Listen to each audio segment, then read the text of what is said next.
Ok, este es el podcast de Fundiendo con la Biblia. Hace tiempo que la gente lo estaba pidiendo, lo estaba deseando. No sabemos cómo esto va a salir.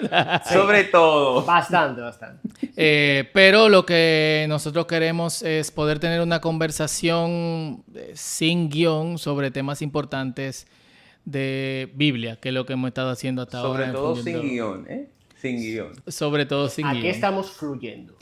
Fluyendo con la Biblia. Fluyendo con la Se llama el podcast. Y bueno, este es un primer intento, así que habrán otras versiones por ahí. Eso va para los bloopers, lo vamos a cortar. Y bueno, me presento. Mi nombre es Fausto Liriano. Aquí también está Alexander López. En mi caso, José Landeta. Y los que han seguido Fundiendo con la Biblia saben que ya tenemos aproximadamente 2 años poniendo algunos posts en Instagram, Reels, la página que viene pronto o ya está, dependiendo de cuándo salga este podcast. Y entre todos los temas que se nos ha ocurrido, algo que nosotros queremos traer el día de hoy es un asunto que en cierto modo es una pregunta que muchos tienen. ¿Estudiar Biblia hace que la gente pierda la fe? Wow. Primero tenemos que definir estudiar Biblia. Bueno, en este caso entiendo que estudiar Biblia es tratar de estudiar la Biblia objetivamente. No tanto desde un marco, digamos, teológico, denominacional o para probar una doctrina, sino ver qué es lo que la Biblia dice realmente. Y evidentemente eso en algún momento va a chocar con ciertos supuestos teológicos, ciertas doctrinas que nosotros podamos tener o apreciar. Tú has repetido varias veces teológico y que no es teológico. ¿Qué nosotros queremos decir con eso? Bueno, creo que hay un post que nosotros en una ocasión compartimos. Cuando hablamos de teología es más el estudio de Dios propiamente. O sea, qué dice la Biblia acerca de Dios. Pero cuando hablamos de la Biblia, estudiar la Biblia, es eso mismo, estudiar la Biblia. Desde un punto de vista más, pudiéramos decir que científico, académico, crítico, y por ahí.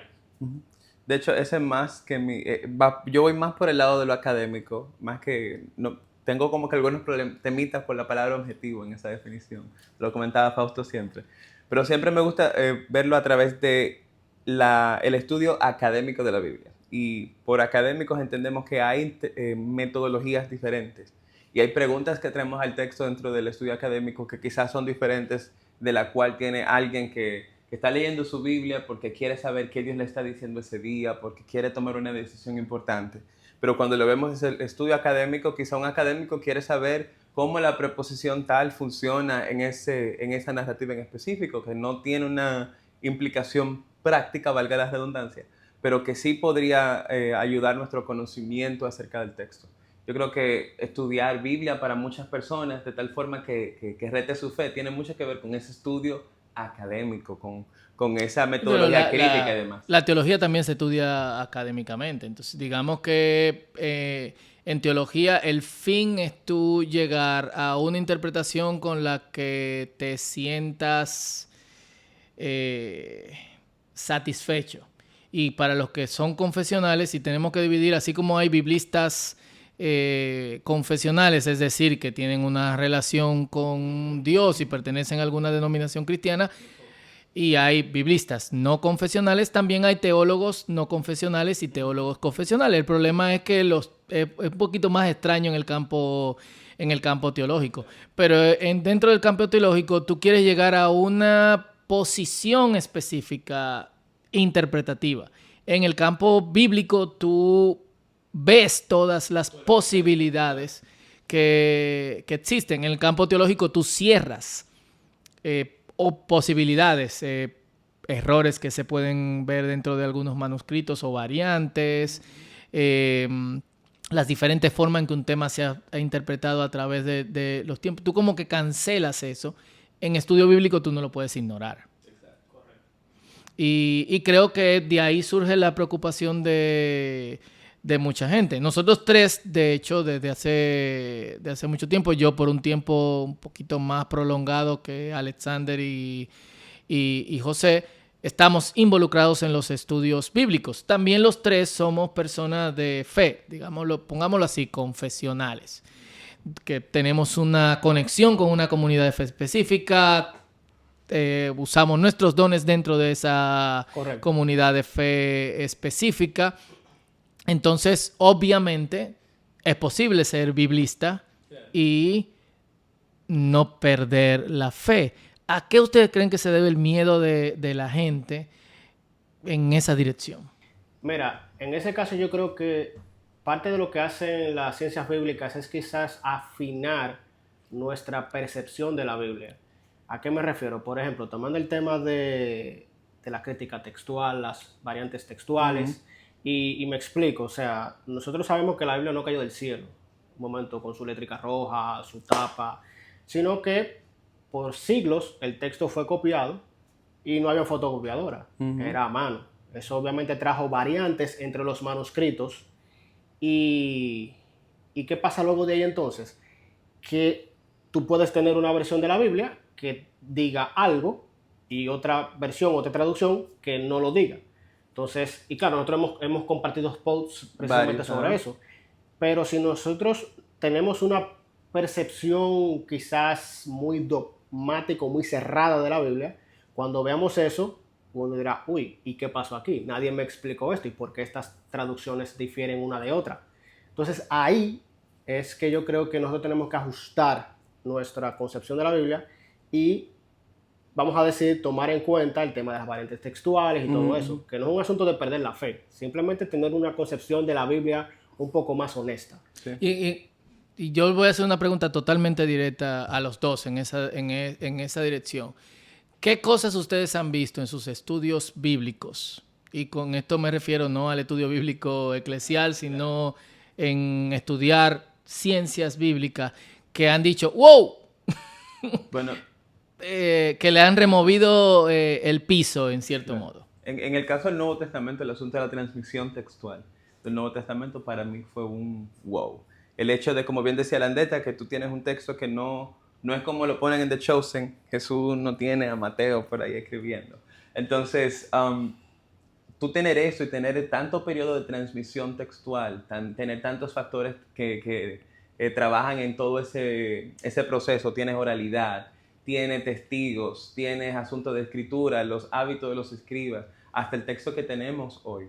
Tener hoy un texto que en la academia le llamamos el texto reconstruido, el texto que tenemos en la versión Nestle-Aland, que es el librito azul que tenemos, que es un texto reconstruido en base a los mejores testigos o los mejores manuscritos que tenemos, y cómo eso puede, en cierta forma, ser el producto de una investigación académica.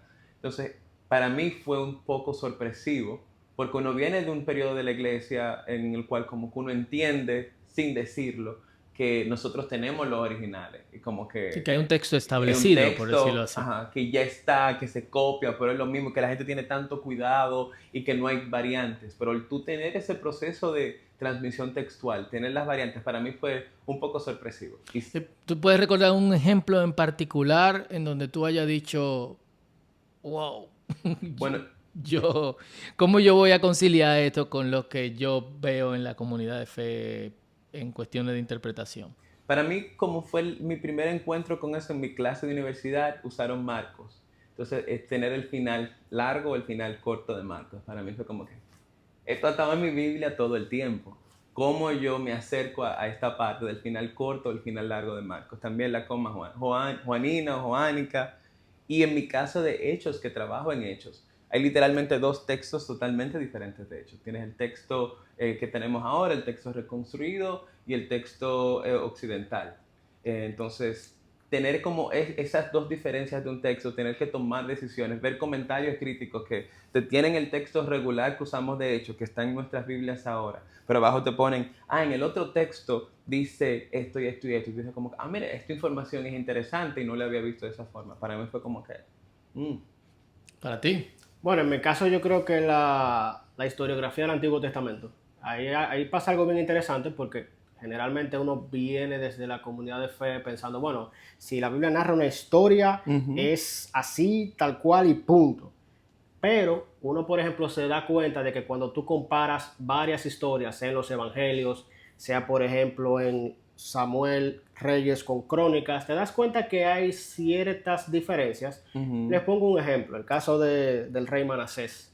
El rey de Judá, que cuando tú lees el relato en Reyes, es un rey malísimo, sacrificó a su propio hijo, fue el punto de no retorno para Judá y el juicio de Dios contra ellos.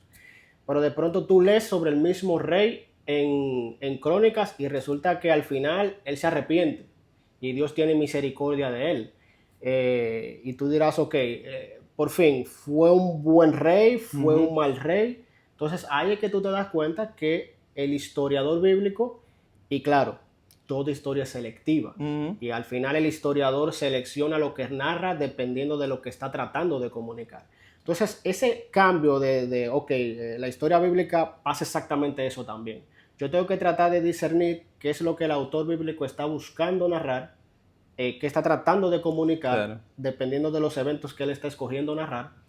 Y en ese sentido, entonces, yo digo, bueno, hay que estar consciente de eso y no ver la historia bíblica simplemente como una historia simplemente de los eventos y punto, sino cuál es la interpretación que hay detrás. Entonces, para mí eso en un principio me chocó, porque no era lo que yo estaba acostumbrado, pero una vez tú entiendes esto, es parte de uno entender los diferentes géneros literarios de la Biblia, cómo funcionan, y de nuevo, es como lo veo, eso ajusta la manera en cómo nosotros interpretamos y vemos la Biblia. A mí me pasó algo parecido con los evangelios. Cuando estudiamos los sinópticos y vemos los tres, la gente siempre decía sinópticos, se leen puntos, pero a veces no estamos tan conscientes de qué significa. Y hay un ejemplo sencillo que siempre me llamó la atención, que un ejemplo, Mateo tiene 2 gadarenos, Marcos y Lucas tienen 1 gadareno. De hecho, hay cambios en la ciudad, los gergesenos. Entonces tú tienes como que ese cambio. Tú dices, ven acá, ¿eran 2 o era 1? Mateo tiene la tendencia a incluir 2 cuando hay 1. Lo hace también con el ciego, lo hace con otras cosas. Y para mí fue como que me hizo mucho pensar en el asunto de la historiografía, que pensando también en la respuesta de Landeta, diría que le añadiría eso a la crítica textual, que creo que fueron 2 puntos bien difíciles de quizá uno entender que el Antiguo escribía historia muy diferente. Lo que tenemos en nuestro Nuevo Testamento sí es fiable, pero es fiable de una forma diferente, porque no tenían el método histórico como nosotros lo vemos ahora.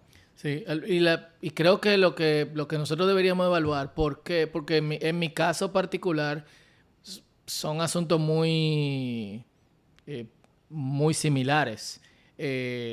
Para mí, creo que el punto en donde realmente se movió un poco el piso fue ver cómo hay diferencias muy marcadas entre la versión griega del Antiguo Testamento, que es la Septuaginta o el viejo griego, como le quieran llamar algunos que conocen del tema y que nos están viendo, y el texto masorético, pero no solamente el texto masorético, sino también incluso los rollos del Mar Muerto. La reorganización en Jeremías, los paralelismos en Job, los textos extendidos, que siempre ha llamado la atención especialmente a la gente de mi campo, a los hebraístas, porque uno piensa, ¿será que hay otro texto? ¿O será que se han tomado una libertad targúmica de poder extender un poco el texto para que el lector se sienta mucho mejor? Pero en muchos de los casos son cosas que nosotros podemos notar sin ir a la lengua original y sin estudiar ciencia bíblica. O sea, la diferencia entre si son 2 y si es 1 está en los evangelios y lo hemos leído siempre. La historia de Manasés en Reyes y la historia de Manasés en Crónicas siempre lo hemos leído. ¿Qué hay cuando uno llega al estudio bíblico que uno dice, como que uno se enfrenta a aquí yo tengo que ser honesto? ¿Qué hay de diferente que uno no lo hace cuando uno lee la Biblia así al pelo, como dicen la gente en el campo, cuando se suben los caballos sin silla? Bueno, en ese caso yo diría que muchas veces cuando uno está en una comunidad de fe, uno muchas veces lee la Biblia buscando algo ya preconcebido, por lo menos es mi experiencia. bueno, yo quiero enseñar, qué sé yo, tal doctrina a mi iglesia, o yo creo que tal texto lo que está hablando de tal tema y lo enseño así. Eso es una cosa, pero otra cosa es yo sentarme con el texto bíblico y como tú decías, Fausto, leerlo al pelo, o sea, vamos a ver a dónde llegamos, o sea, vamos a ver a dónde el texto me lleva. Y estudiándolo académicamente, como decía Alexander al principio. Entonces, esa diferencia de enfoque es algo que yo me siento que, por lo menos personalmente, me siento como viviendo entre esos dos mundos. Y claro, también uno ver cómo uno puede, aún uno estudiando la Biblia académicamente, porque yo no creo que estudiar la Biblia académicamente no sea edificante, ni sea algo que vaya a ser espiritual, ni sea algo que yo pueda usar para edificar a mi comunidad o a mi iglesia. Pero son dos enfoques que por lo menos hasta hoy lo siento diferentes. Sí, sí. Yo también añadiría el asunto de lo que comúnmente es llamado alta crítica. Cuando tú ves quizás los autores alemanes que fueron buenos en desarrollando el método, que es crítica de la forma, crítica de la redacción y todo ese tipo de cosas, es algo que tú nunca esperarías leyendo tu Biblia en tu iglesia, de que ellos están hablando de cómo Mateo está usando una fuente que la cual no conocemos y que posiblemente andaba por ahí, por ejemplo, una de las hipótesis. O que tú ves que lo que nosotros tradicionalmente llamamos como evangelio, y es Mateo, Marcos, Lucas, no son necesariamente escritos por Mateo, Marcos y Lucas porque no lo dice literalmente dentro de los evangelios. Esa necesidad, ese interés de seguir el texto y de que el mismo texto sea el límite interpretativo que tú tengas, que tú no puedas salir y ser a veces cauteloso cuando salgas e informar que esto no está en el texto, sino que la tradición nos dice tal cosa. Para mí una de las cosas más diferentes con respecto a cómo nosotros leemos la Biblia en la iglesia. La gente asume Lucas, el doctor, amigo de Pablo, que lo acompañó en los viajes. Mateo, alguien que estaba cercano al Señor, que recibió las tradiciones, la escribió Marcos y todo eso. Entonces, la academia y específicamente la alta crítica nos enseña, en cierta forma, a quizás retar nuestras presuposiciones de ya lo que creemos que el texto dice. Tenemos ejemplos que no son los mejores en quizás las conclusiones y ya lo han atacado mucho y ya se ha rebatido mucho lo que decían, pero tenemos a Bultmann, por ejemplo. Rudolf Bultmann, muy conocido por los académicos porque él quitó en cierta forma, fue consistente en lo que interpretaba y decía, bueno, los milagros no pudieron haber sido milagros de la forma en la cual nosotros conocemos.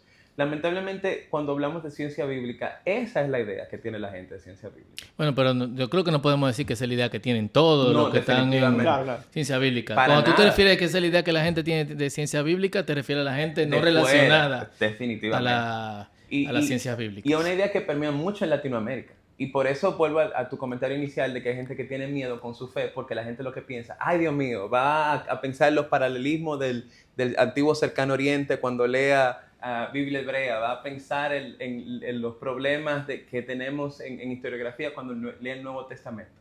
Y esas son una del tipo de cosas que son diferentes en ambos. Hay algunos autores que lo tienen desde este punto de vista. Una hermenéutica de sospecha que trae la academia y una hermenéutica que nos invita a preguntar el texto, a hacerles preguntas al texto. Mientras que en la iglesia hay una hermenéutica de confianza, de confiar lo que recibimos, lo que leemos en nuestra Biblia como palabra de Dios inspirada.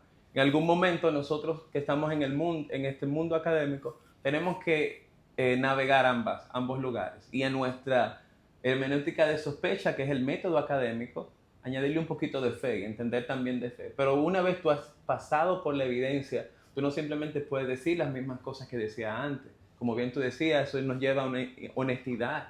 Claro, y creo que al nosotros ser todos confesionales y tener campo dentro de los diferentes ministerios de la comunidad de fe, de la comunidad cristiana, uno también tiene cierta sensibilidad que en la academia no se necesita tener. ¿Por qué ustedes no han perdido la fe? ¿Por qué no la has perdido tú, que tienes tanto tiempo? Miren, una de las cosas que la gente piensa es que la academia no puede ser retada y que la academia tiene una sola posición con respecto a el consenso académico. Este es el consenso, lo que se llama consenso académico. De la primera cosa que yo descubrí es que no hay un consenso. Y tampoco hay una sola, un solo camino de de una sola teoría. Por ejemplo, la famosa hipótesis documentaria que es bien famosa en Latinoamérica, nos persigue hasta en la sopa. No hay una sola hipótesis documentaria, hay varias hipótesis documentarias. Unas son extremadamente exageradas al punto que participa prácticamente medio millón de personas en la formación del texto. Ajá. Otras son un poquito más minuciosas y tienen una presuposición, digamos que anacrónica con el asunto de la edición. Y otras son un poquito más realistas porque, desde mi punto de vista, obviamente, porque el mismo texto te dice, espérate, hay espacios en donde necesariamente tuvo que haber edición, pero no podemos determinar cómo esa edición pasó o sucedió. Entonces, a mí me ha ayudado mucho el yo poder. Yo no he perdido la fe porque yo miro la académica desde el punto de vista crítico. Ujú. Eso es un muy buen punto. De hecho, yendo al tema de la hipótesis documentaria, algo que uno se da cuenta cuando uno lee académicos es que hay muchas interpretaciones que vienen acompañadas de suposiciones. Cuestiones, por ejemplo, de la hipótesis documentaria que propone, y es el punto central, que es que el libro que descubre Josías es Deuteronomio. Y el libro se escribe en la época de Josías, o sea, el libro se produjo en esa época. Pero ¿cómo llegamos a esa conclusión? Si lees los argumentos te das cuenta que hay mucha suposición. Entonces hay académicos que son un poquito más honestos en ese punto y te dicen, mira, esta es la postura que tengo, pero no podemos ser conclusivos porque Exacto. no hay suficiente evidencia a mano para tomar una decisión aquí. El problema que yo veo es que a veces hay personas que leen o otros académicos que toman una postura cerrada sobre un tema del que no tenemos suficiente evidencia a mano. Ujú. Eso en línea con lo que Fausto dice, y aparte de lo que él dice, en mi caso personal, la razón por la cual yo no he perdido mi fe, habiendo estudiado todo esto, es el tema de que la resurrección de Cristo para mí es un evento histórico que podemos someterlo a cualquier prueba crítica histórica y hasta ahora yo no he leído nada que pueda rebatirlo. Y varios académicos que proponen esto sostienen que, por ejemplo, el mismo hecho de que los discípulos, luego de que Jesús murió y fue sepultado, y cada quien se fue a su sitio, y de pronto ahora ellos creen que Jesús resucitó, la mejor explicación histórica que tú le tienes a eso, y no solamente una explicación teológica o de fe, sino históricamente hablando, es que ellos vieron a Jesús resucitado. Sí. Y hay una cita de Mike Licona, que es un académico del Nuevo Testamento, uno de los mejores a nivel de investigación de la resurrección, que dice, mira, Sí. algo que él dice, y yo lo creo, y es, él dice, si Jesús resucitó de los muertos, no importa mucho si Moisés escribió o no el Pentateuco. Al final nuestra fe como cristianos descansa sobre ese punto. Ya Claro. hay cosas que podemos discutirlas. El tema de la autoría de los evangelios que tú mencionabas, o la autoría del Pentateuco, yo creo que son cosas que podemos sentarnos a discutir.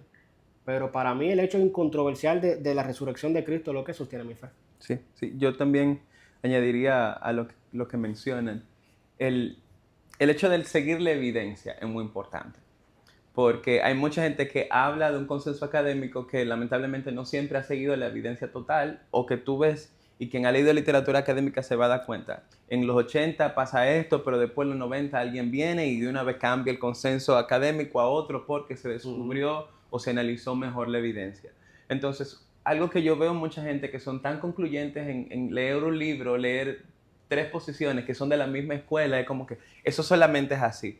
Sin embargo, cuando tú sigues la evidencia, no necesariamente el argumento de un autor dentro de una escuela, eso a ti te da el matiz que tú mencionabas, de entender que hay más de una posición y dentro de esas posiciones, la posición quizás de un académico confesional que ha considerado la evidencia de forma responsable es tan válida como uno crítico de la mayor universidad y del mejor lugar que ha tratado de hacer lo mismo. Entonces, en algunos lugares sí tenemos buenas presentaciones de buenos académicos que quizás no están tan afín a nuestra fe, pero de la misma forma tenemos excelentes presentaciones, excelentes argumentos de académicos confesionales. Entonces, para mí, el traerlos a ambos a conversación. Uno de mis primeros trabajos en la universidad cuando inicié el doctorado fue la lectura de una introducción al Nuevo Testamento por un crítico y por una persona dentro del mundo confesional. El traerlos a ambos a conversación, ver cómo ambos manejan las fuentes y al final tener mi propia interpretación de eso, me ha ayudado mucho a ver que hay algunas cosas que quizás no son tan claras como otras. Y al final también el hecho de la convicción de mi fe, cómo la veo también y la practico en una comunidad de fe, me ha ayudado a mantenerme. Cuando tengo preguntas, que hago preguntas a otras personas, cuando quiero compartir algunas cosas que estoy tratando de entender y que lo pienso y que lo hablo con otras personas, me ha ayudado bastante. Esto no es algo para hacerlo solo.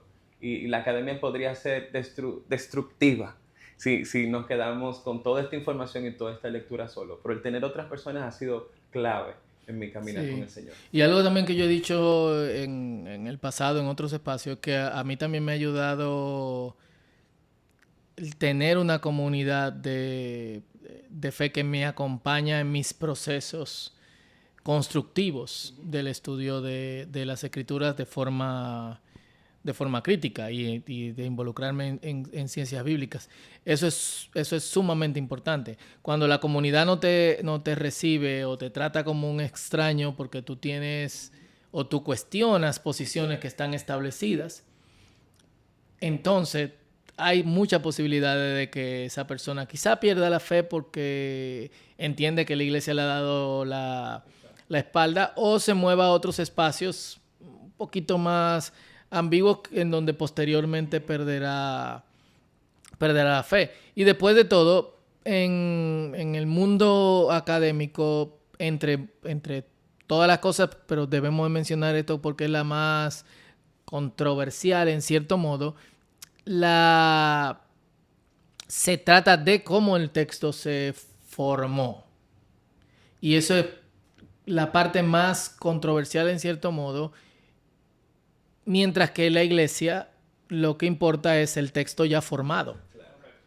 Entonces, si yo estoy adorando al Señor, a mí no me importa cómo llegamos a este punto. Yo creo que es palabra de Dios inspirada por Dios y está totalmente bien. Es lo que tenemos. Y es también al punto en que llegan incluso mucha gente de alta crítica. Si queremos interpretar el texto, no importa cómo el texto se formó, sino la forma última del texto. Y en ese sentido, el mismo Jesús, y esto ya irá para otro podcast porque tenemos que ir cerrando, trajo a colación un punto que es, de hecho, de crítica textual o de asuntos de interpretación. Cuando le hacen la pregunta sobre el divorcio, Jesús dice, Moisés escribió eso porque sus corazones son duros. O sea que ¿es inspirado o no inspirado? ¿Fue Moisés porque quería aplacar a la gente o Dios le dijo a Moisés que diga eso? Y está ahí. ¿Cómo nosotros enfrentamos eso como creyentes? En ese momento Jesús está confrontando una posición de un texto que obviamente tradicionalmente se cree que lo escribe Moisés, pero tradicionalmente al mismo tiempo se cree que Moisés lo escribe inspirado por Dios. Esto no es un asunto nuevo. Ya durante años, y vamos a ver esto durante diferentes etapas del podcast, se han hecho preguntas de crítica textual o de ciencias bíblicas en cierto modo. Y la pregunta es, ¿fue Moisés o lo mandó Dios? Es una pregunta de ciencias bíblicas, porque aún tiene que ver con cómo el texto se formó. Claro, y aún los mismos autores del Nuevo Testamento, cuando citan el Antiguo Testamento o Biblia hebrea, hay esa cuestión de intertextualidad, en algunos casos que están citando un texto que podría ser más parecido al texto masorético, en algunos casos, o en la mayoría, cómo editan o cambian partes del texto de la Septuaginta. También tú tienes estos ejemplos de los ágrafas, que son cosas que se supone que habían dicho, pero era parte de la ley, de más de la tradición que de la ley. Entonces, la formación nos ayuda al final a entender. Pero yo creo que el valor siempre de las ciencias bíblicas ha sido que la iglesia siempre tendrá preguntas, una iglesia honesta acerca de su texto, aunque lo reciba como listo, va a tener preguntas de lo que recibió. Y ahí entonces el trabajo de los académicos que se han dedicado a estudiar esa formación, esa historia, ese contexto, va a ser súper útil para responder ese tipo de preguntas. Y es quizá un mensaje a las comunidades de que reciban a jóvenes, a personas interesadas en estudiar, porque ahí está un tesoro de alguien que quizás podría acompañarnos a todos a mejor entender preguntas que siempre hemos tenido acerca del texto, asuntos de divorcio, asuntos de la cena del Señor, demás. Pero si quizás somos tan cerrados con respecto a lo que debemos creer o lo que suponemos que el texto debería ser, nos perderíamos esa gran oportunidad de aprendizaje. Yo tengo un punto ahí, y es que yo creo que este tipo de cosas tenemos que tener espacios en nuestras iglesias, en nuestra comunidad de fe, para ventilarlas, para conversarlas, y no simplemente como algo tapado de lo que no se puede hablar. Tomando un ejemplo de lo que tú mencionabas, Alex, tú tomas por ejemplo el pasaje de Mateo cuando habla de que la Virgen concebirá y dará a luz un hijo. Isaías 7:14. Eso tú lo ves, por ejemplo, en la Septuaginta, que es la traducción griega. Evidentemente Mateo está citando la Septuaginta, probablemente por una cuestión de, porque está escribiendo en griego. Pero cuando tú vas al texto masorético, quizás la idea no es tanto de una virgen, sino de una joven. Y eso aún en las traducciones tú lo puedes ver, esa ligera diferencia. Pero más que uno quizás no hablar de eso, porque algo que yo he dicho en mi propia iglesia es que hoy en día nosotros tenemos mucha información, nos exponemos a mucha información, y yo creo que sería mejor uno, por ejemplo, tratar este tipo de cosas dando toda la información a nuestras iglesias, y quizás no que un hermano se tope con un video en YouTube de alguien que quizás lo que quiere es hacer daño, traer confusión. O likes. Y trae una confusión que quizás es confuso para ese hermano porque no tratamos el tema, porque está ahí. O sea, no deberíamos tratar de taparlo, de ocultarlo, sino exponerlo y vamos a estudiarlo juntos. Claro. ¿Sí? Bueno, y nuestro tiempo se ha acabado. En una oración, ¿qué consejos ustedes le darían? Y yo me voy a incluir aquí también, ¿qué consejo yo le daría a jóvenes que se están lanzando a estudiar ciencias bíblicas o quieren estudiar ciencias bíblicas o que ya están estudiando ciencias bíblicas pero tienen asuntos con su fe? Bueno, por un lado, algo que yo le he dicho a las personas es, hay que aprender a leer inglés, porque muchos de los materiales que hay lamentablemente no están en español, muchos de ellos están en inglés, y los que están en español lamentablemente están un poco desactualizados. Eso por un lado, pero por otro lado también yo le aconsejaría que, y lo hemos conversado aquí, es estar bajo un discipulado, es estar involucrado en el servicio en tu iglesia. Si algo a mí me ha ayudado ha sido precisamente eso. No solamente yo estar en mi casa sentado llenando mi cabeza de conocimientos, sino estar conectado con mi iglesia sirviendo, y eso es lo que me ayuda a mí a esto que estoy estudiando, cuál es la relevancia de esto para mí. Y creo que la mejor manera de ver eso es involucrado en la iglesia. ¿Sí? Yo diría cultivar curiosidad. Yo siempre, me encanta lo que dice la neta de cuál es la relevancia para mí, pero hay también cosas que tú no le vas a dar una relevancia inmediata, quizás para tu comunidad de fe, pero que a la vez es tú desarrollando esa mente inquisitiva. Como que sí ten presente la relevancia de tu comunidad, pero también hay cosas que simplemente te vas a volver obsesionado al respecto. Hazlo. Y lo segundo es que recuerda que sobre todo el conocimiento, si nosotros estamos dentro de una iglesia, somos cristianos, nuestro conocimiento es para la gloria de Dios y Amén. Para edificación de su iglesia. Amén. De tal forma que yo no puedo usar mi conocimiento para crear confusión en la gente. Mi regla, siempre la digo, es si no tienes tiempo para explicarlo, no lo digas. Si no tienes tiempo para explicarlo, no lo digas. Ahora, busca tiempo para explicarlo, donde sí puedas decirlo. Entonces es eso. Y al final también la tercera sería ser transparente. Si la evidencia no nos lleva a decir lo que siempre hemos pensado, bueno, quizás debemos de cambiar lo que hemos pensado. Pero requiere que seamos transparentes con lo que investigamos. Claro. Yo creo que le añado a eso, simplemente sean críticos. No podemos aceptar algo aunque lo diga quien diga que tiene cierta autoridad. De hecho, el punto de la academia es la discusión, es poder ver cómo temas son probados dentro del análisis y el escrutinio de otros. Y ser académico es eso. Entonces, no reciban las cosas simplemente porque se dijeron, sino sean sean críticos. Y nada, esto fue Fluyendo. Fluyendo con la Biblia. Fluyendo, realmente fundiendo con la Biblia, nuestro primer intento de podcast. Hasta la próxima.